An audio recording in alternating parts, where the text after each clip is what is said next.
There's no doubt that Hans Moleman is the most mysterious character in The Simpsons, a riddle wrapped inside a neat little enigma.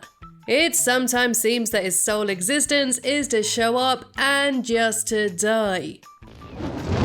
Oh, rats. But in this video, I'm gonna take my time to understand this little peanut and nail down where he started, what he's doing now, and how his little strange life plays out. Ahoy hoy, it's Lydia here from The Simpsons Theory, and this is the complete timeline of Hans Moleman. Everyone knows Hans Moleman. Who? Nobody knows Hans Moleman. But first of all, I want to ask you guys a very quick favor. A huge chunk of you guys are not subscribed to the channel, so I'd really appreciate it if you tap that subscribe button. It really helps out the channel, it takes a fraction of a second, and it costs you absolutely nothing. So thank you. Anyway, let's get back to the video. Hans Moleman as the town mayor.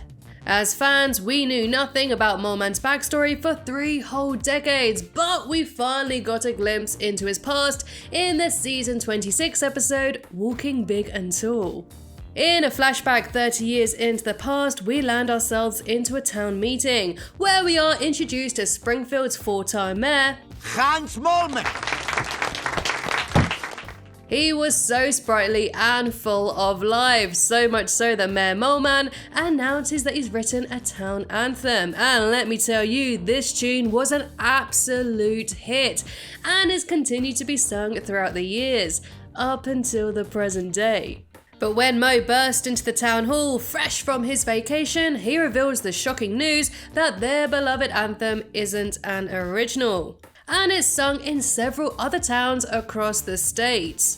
Therefore, the residents aren't a happy bunch and immediately point their fingers at their former mayor.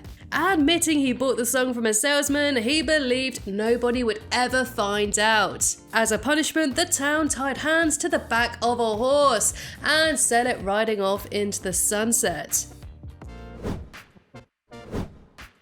Hans Moleman's eternal suffering. Moleman first appeared in the season 2 episode Principal Charming, where Patty failed him on his eye test and voided his entire driving license. But driving is my livelihood. Now take it like a man.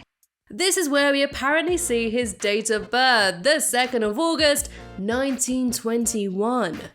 Which means that it was his 100th birthday last year. Happy birthday, Moleman! However, Hans Moleman is a slow-moving contradiction, as in the season 4 episode Duffless, Hans announces in an AA meeting that alcohol has ruined his life. I'm 31 years old. But we'll just put that down to him being a bit senile, or that he lies to attract the ladies. Speaking of which, him and his driving license will return to the DMV in a later episode, only to be failed by Selma Bouvier instead. At this time, the Bouvier twin was at a crossroads in her life and was looking for more than staying in and watching MacGyver with her sister. She wanted a man and to start a family. She felt lonely and quite honestly quite desperate at this point. So when she spotted that Moleman was a single Pringle on his driving license, she asked him out on a date. But a date with Hans Moleman went as well as you'd expect. Mailman. You're reading the wine list, sir. Very good. And when he attempts to give her a goodnight kiss, Selma envisions their future, complete with half-blind, bumbling offspring. Horrified, she quickly kicked him out of the car. This isn't my house. Hans Moleman has a running theme of never-ending suffering, and throughout the run of the show, he has been killed pretty much in every way.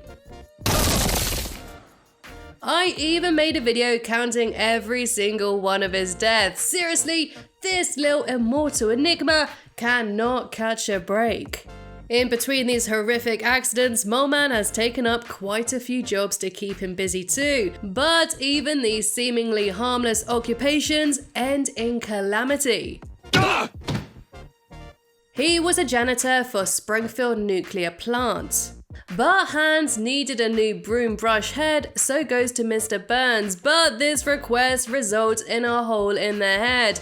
Oh no, my brains. He was also a truck driver transporting Edgar Allan Poe's home until Homer hit into him and crashed him off of the cliff. And as a hot dog vendor, Fat Tony and his crew gave his weenies a whacking. It seems that after all this mayhem, he then took up some careers with a little less risk, like teaching an orange eating class. Just eat the damn oranges! And hosting his very own radio show, Moleman in the Morning. Good mole man to you. It's quite inspiring that despite having the worst life ever, Hans never gives up and is a true inspiration for us all. I can see now why he was elected for mayor 4 times. He's also super creative in writing and directing the masterpiece short film, Getting Hit by a Football, which was later bought and remade starring George C. Scott, winning an Academy Award for it. But do not discount Moleman as a simple victim. He's quite the badass when he wants to be. When resident psycho Mo pulls out a knife on him, Hans didn't hesitate to pull out one even bigger. You call that a knife? This is a knife! He also pulled out a gun on God himself, demanding some sweet, sweet moolah. Nice and easy. His relationships. We've talked about his brief fling with Selma Bouvier, but what about the other romances in his life? This little guy is quite the Casanova, as evidenced by the title of his own book, Magnificent Bastard: The Lives and Loves of Hans Moleman. During a baseball game, the kiss cam revealed Moleman kissing his wife. She then returns in season 24 when Moleman is seen on a life support machine in the hospital. Around his deathbed is his wife and 2 children, and when Dr. Hibbert comes along and says that to save the cost of electricity, they should take him off, his son does so without any hesitancy. We also found out that he was in a relationship with Lunch Lady Doris when Lisa catches them holding hands. Oh, we're just trying to put our relationship back together. All hail Hans Moleman, the king of the mole people. Now, his original name was Ralph Mellish, but Groening changed the name when he saw that he resembled a mole. The writers would take this name quite literally in the season 11 episode Hello Gutter, Hello Fada. When Homer jumps off of a building and clings onto a bungee jumping auto, they plummet through the manhole cover and right into the depths of Springfield's core. It is here where we see the kingdom of mole people hailing Moleman as their king. Now, season 11 has some pretty wacky elements, like the magical jockey elves and an imposter Seymour Skinner.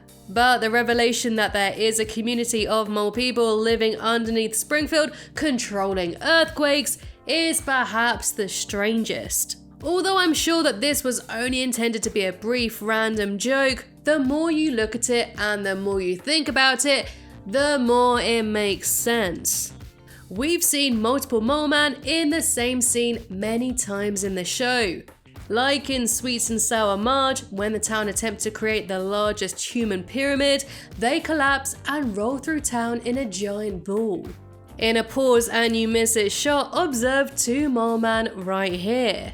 And in the season 23 episode Ned and Edna's Blend Agenda, when the town stage a recreation of Jesus Christ's crucifixion, we can once again see 2 Hans Molemans. Although you may say that they are only animation errors, I say pish posh.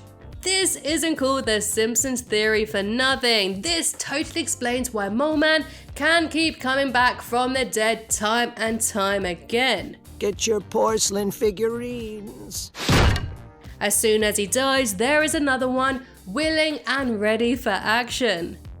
Now, I believe Springfield is crawling with little peanut people, a thought I'm sure Selma Bouvier would really shudder at. Ugh. This also explains how Moleman can have so many varied jobs around town. There's dozens of mole people slowly taking over the town, one wrinkle at a time. And so that completes the timeline of Hans Moleman, and a very special thank you to my brand new Patreons, Elvin, Natal and Dimitri. Thank you so much for watching, and I'll smell you later.